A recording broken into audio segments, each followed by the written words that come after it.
Mi nombre es Santi, los que me conocéis, soy el coordinador de la red de bibliotecas y el concejal delegado, Fernando Vega, pues por motivo de agenda no ha podido venir a darle la bienvenida y me ha dicho que lo haga yo en su lugar.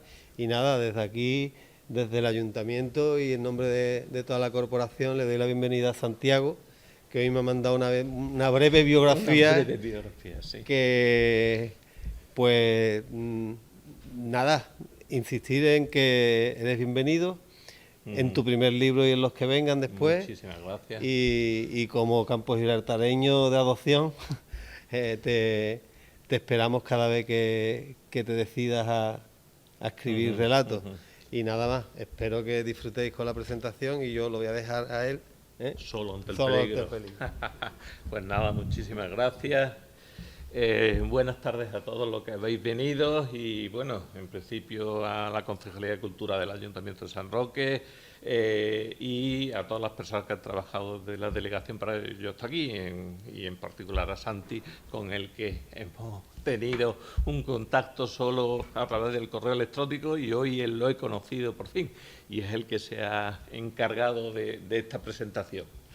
Y por supuesto, bueno, a todos los que habéis decidido acompañarme en un día entre semanas, que además hace ya muy buen tiempo, con lo cual apetece más estar en la calle que aquí, pero me alegra mucho de veros a todos. Además veo que todos son caras muy conocidas, con lo cual especialmente lo agradezco. Nada, y dicho esto, pensando un poquito por el camino que os puedo contar, dado que este libro supone mi primer libro, mi primera experiencia literaria, que espero que no sea la última, intentaré explicaros primero cómo y por qué he llegado hasta aquí, he llegado a escribir y publicar este libro, y después también deciros un poquito, porque los cuentos los que lo habéis leído son un poco especiales, cómo concibo yo estos relatos y qué explicación les puedo dar. Para ayudar un poco a entenderlo a quienes lo habéis leído y a quien no, pues meteros el gusanillo de la curiosidad para que los leáis. En cuanto a lo primero, pues, es decir, ¿por qué decidí lanzarme a escribir en vez de hacer otra cosa? Bueno, en este caso no puedo dejar de recordar a mis padres, que son anglófilos reconocidos y vergonzantes, pues han sido profesores de inglés y amantes de la literatura inglesa y lectores compulsivos.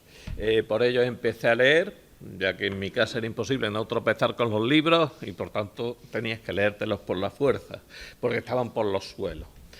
Siempre recordaré a mi padre en su despacho, sentado en su sillón, un sillón que sigue estando en su despacho y al que había que buscar siempre tras esos libros, leyendo constantemente. Por lo tanto, aunque solo fuera por curiosidad, no tenía más remedio que ponerme a leer o lanzarme a leer. Luego está mi abuelo, Vicente Risco, escritor, periodista, gallego de pro, maestro de maestros, ese abuelo al que no conocí y al que le dedico el libro, y que es un auténtico sabio para mí, que tocó todos los temas. Escribió 2 novelas muy notables, que fueron La puerta de paja, que fue finalista del Premio Nadal de 1952 en español, es decir, que tuvo cierta fama en su momento, y una novela en gallego, que también fue importante, que se llama O porco de pé, El cerdo de pie, que es la que dicen la primera novela moderna en gallego, una sátira divertidísima y alocada, protagonizada por don Celedonio, que como todo en un comienzo de novela que todo buen gallego recuerda y permanece en su memoria, dice que ascendió de puerco a marrano para llegar a alcalde, haciendo que su mujer se inflara como el fuelle de una gaita. Así empieza y así sigue a partir de ahí una serie de intrépidas aventuras tras este comienzo mítico. Pero también escribió mi abuelo artículos periodísticos, costumbristas y muy ingenuos, algunos de los cuales se reúnen en un libro que se llama Libro de Horas y que son unos artículos breves, sencillos y con mucho sentido del humor, en que se asoma a lo cotidiano y que son lo que más me gusta realmente de mi abuelo. Lo escribió siempre en el periódico local, en el periódico oberuense, que se llama La Región, y espero por ello que mis pequeños relatos sean algo risquianos y creo modestamente que lo son. Con estos antecedentes, pues era casi una obligación que yo empezara a escribir. Y lo hice primero en esos cuadernos de espiral que teníamos de niños, que garabateaba sin cesar, pero que no aguantaban, evidentemente, la relectura. Al día siguiente, evidentemente, los tiraba a la basura totalmente avergonzado. Aunque repasando unos papeles en el despacho de mi padre, ahora que ya está un poco desmemoriado, a sus 90 años, he visto con emoción que algunos de esos cuadernos los tenía él escondido entre sus papeles. Eso me ha causado emoción y algo de vergüenza. Pero la verdad es que lo cierto es que solo empecé a escribir de una forma, digamos, metódica y sobre todo más desvergonzada en el parón que a todos nos dio un famoso virus, y que tantas vocaciones literarias y culinarias ha sacado a flote. A mí, por supuesto, también me dio por cocinar, hice unas torrijas que me salían riquísimas, hice también unas patas de chivo en Navidad que eran deliciosas. Y no solo las hice, sino que me las comí y les obligué a comérmelas a mi familia, ya que en aquella época no podían escaparse. Pero vamos, entre plato y plato lo que hice es ponerme a escribir. Empecé haciendo unas crónicas diferentes de lo que me estaba o no estaba pasando todo, y esas crónicas se fueron convirtiendo en estos pequeños relatos cada vez más disparatados, sin mucha ambición, que es parte de los cuales presento en este libro. Lo escribía sencillamente porque me relajan y me sacan de mi trabajo, que como todo trabajo es bastante rutinario y agobiante. Algunos de los presentes lo saben perfectamente. Son relatos cortos, muy breves, pues solo puedo dedicarles el tiempo sobrante, y porque creo que mi imaginación realmente por ahora no puede estirarse más allá de unas líneas. Eso de planificar a largo plazo, de escoger los personajes, de pensar en cómo pueden entrelazarse, a mí me parece por ahora casi imposible. Pero en realidad, pensándolo bien, me gustan también las historias que, como esta, empiezan buscando ya al final, que desde la primera línea, que es lo más difícil de encontrar, ya les veo despidiéndose y alejándose de mí. Y que luego, una vez vuelan por su cuenta, me olvidan completamente, me dejan en paz y puedo empezar de nuevo a escribir una nueva historia. En un momento dado, empecé a publicarlos por Facebook y Instagram, unos instrumentos del diablo para los sesentones ya como nosotros, o como yo, perdón, como yo. Hay gente aquí más joven. Y encontré que a algunas personas le gustaron. No vayáis a pensar tampoco que muchas, eran 20 o 30 que siempre me daban al like y yo me sentía súper orgulloso de aquello. Entonces también pensé, digo, bueno, pues si les gustan a estas poquitas personas, habrá algunas malas que también puedan gustarles. Y por eso decidí, ya que los tenía, publicarlos. Y me metí en Google, puse editoriales para autopublicación, y la primera que me salió, porque empieza por la C, fue Círculo Rojo. Y entonces digo, bueno, me pareció una señal divina y digo, pues allá va. Entonces les mandé algunos relatos y para mi sorpresa me dieron el visto bueno y me dijeron que podían publicarlos. Así pensando que realmente ese era un mensaje del más allá, porque en realidad porque Círculo Rojo, una editorial que está en Almería, y desde aquí Almería está en el más allá verdaderamente, pues me decidí o lo publiqué y estoy muy agradecido a ellos porque me dieron el empujón definitivo y me los enviaron a casa y aquí los tengo. Tanto que tienen otro libro mío ya que saldrá en breve y con el que amenazo a todo el que se haya leído el primero. Pero siguiendo con los relatos, con estos relatos o cómo concebí estos relatos, digamos que los elegí también al azar. Los primeros que encontré de entre los que tenía escritos, pensando siempre que eran 16 y una verdad incómoda. Pero cuando lo tuve en mis manos, y si los contáis, en realidad son 17. Otro azar más y otra locura más en el azaroso viaje de estos cuentos. El proceso, por tanto, lo que estoy contando, lo hice casi sin pensar, tras una serie de decisiones nada meditadas, pero considero a toro pasado que es la mejor manera de publicar unos relatos tan poco razonables, tan aparentemente estrafalarios como los que contiene este libro. Y digo aparentemente estrafalarios, porque mágicamente, aunque todo parezca provenir de un caos e ir a un desorden, todos los relatos, por muy disparatados que parezcan, y que espero que lo sean, en realidad no lo son tanto y se resumen en el texto, en la verdad incómoda, que también escogido azarosamente remata este libro. Mi preferencia por la ficción como terreno acotado y manejable, frente a la realidad que se escapa a cualquier intento de ordenarla y en la que, por tanto, estamos, o yo por lo menos estoy, ciertamente más cómodo. Pero incluso más allá de eso, los relatos no solo mágicamente responden al texto final, sino que aunque parezca que no, y aunque lo niegue si me lo preguntan, tienen un anclaje en algo real. Bien en un poema o en un libro que me ha gustado, bien en una idea que me ha saltado sin querer y he creído que merecía ser el sostén de una pequeña historia. Una idea claramente proveniente de la sinrazón que siempre me domina. Pero para no cansaros y que podáis hacer una idea de todo esto que estoy diciendo, y entrando ya a intentar explicar en qué consisten estos relatos, me referiré a 3 de procedencia literaria y a otros 3 que parten de una idea alocada.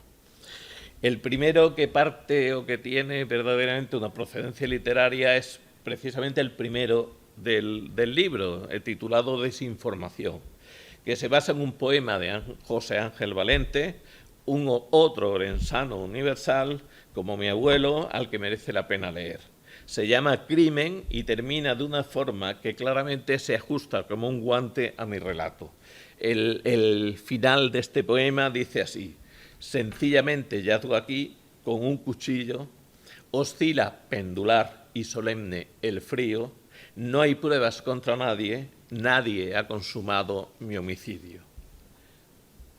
Este poema lo combino con una anécdota cierta de cuando yo actuaba de juez en un pueblo cuyo nombre no diré, y en el que el sargento de la Guardia Civil, de los de antes, recio y un poquito bruto, siempre que levantábamos un cadáver, de manera totalmente incorrecta, decía aquello de que el cadáver estaba de cúbito supino mirando para los pinos y soltaba una sonora risotada.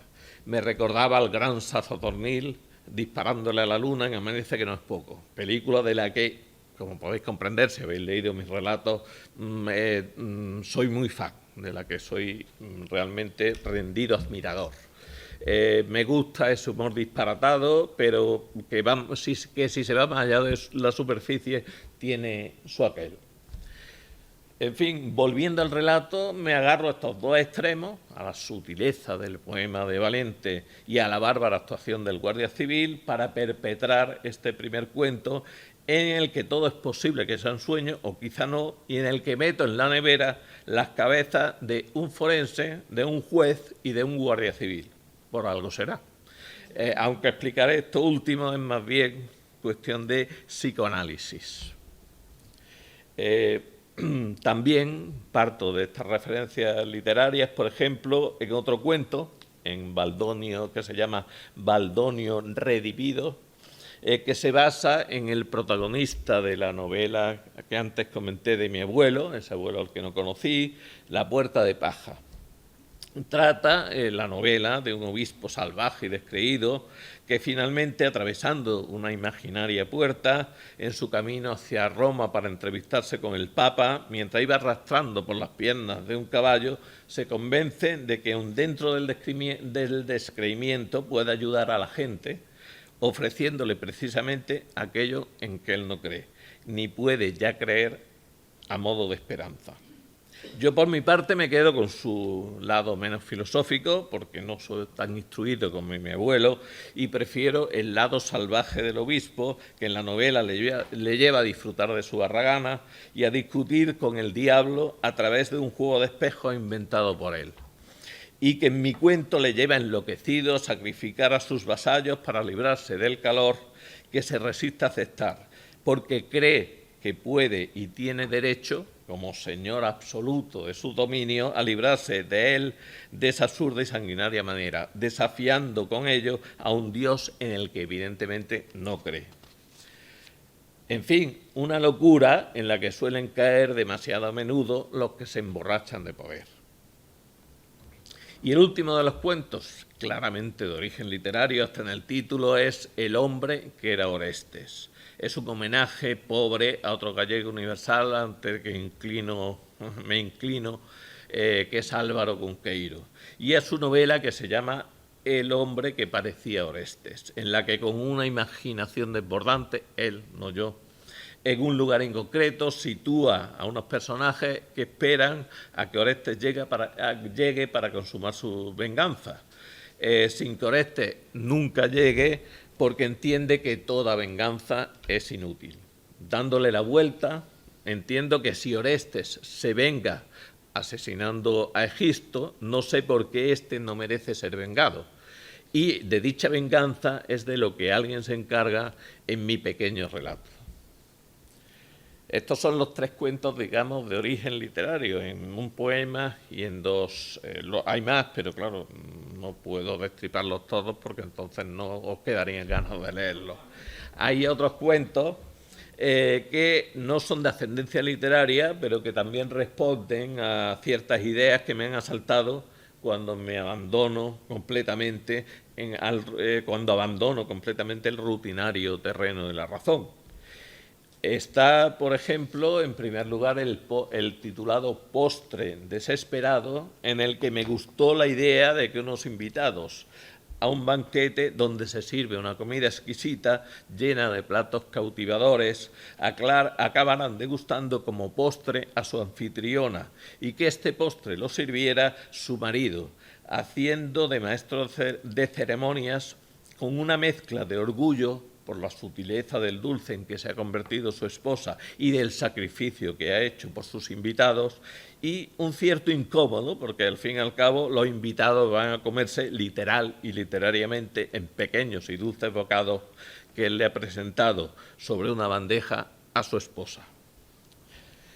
El segundo de estos relatos, alocados, digamos, es Elemental, en el que me gustó que un comisario de policía veterano se investigase a sí mismo y terminara descubriendo que él es el asesino, tras una serie de deducciones absurdas y estrafalarias de las que parece sentirse orgulloso y que a él le parecen el indudable resultado de su veteranía.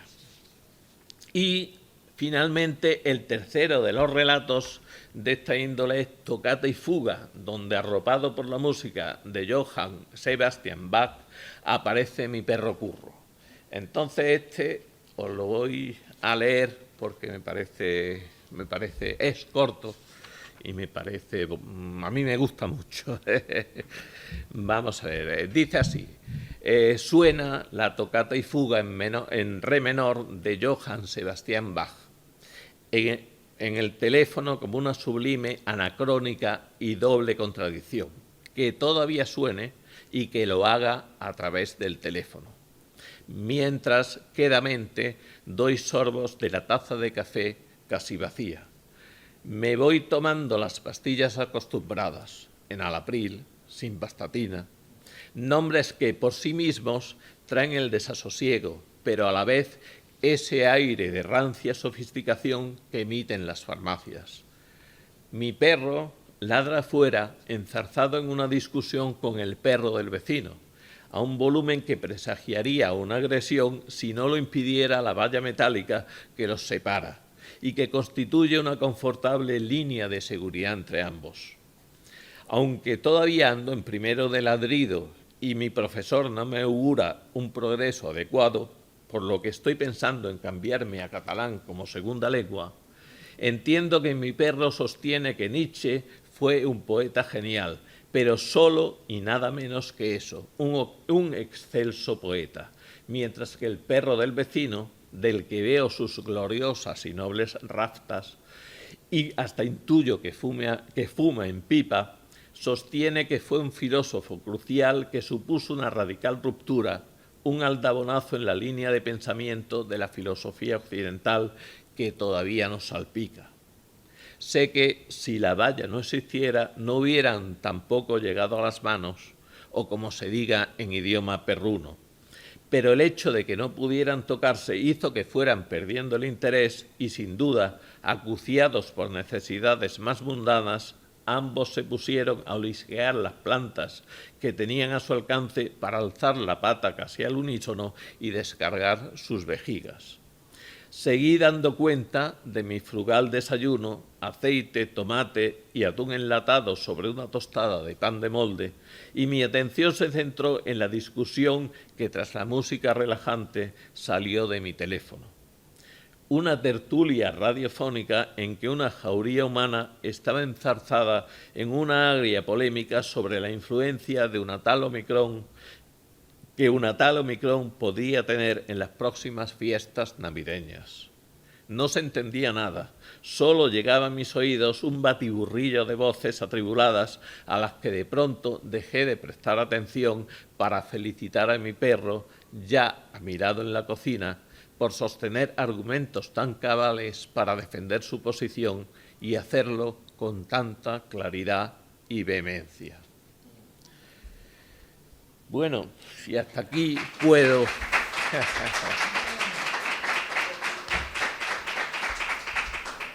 Gracias. Y hasta aquí puedo leer, porque, en fin, solo quiero que os hagáis una idea general de lo que creo yo que son estos relatos, sin hacer un spoiler de todos, para sugerirlos una forma de abordarlos. Aunque verdaderamente creo que esto es solo lo que yo pienso que quise escribir, y sois vosotros los que lo leáis, los que tenéis que terminar de escribirlos y encontraréis algún sentido, si es que obligadamente tienen que tenerlo, porque este significado que le encontréis seguramente será más acorde que ninguno de los que yo quiera darlos.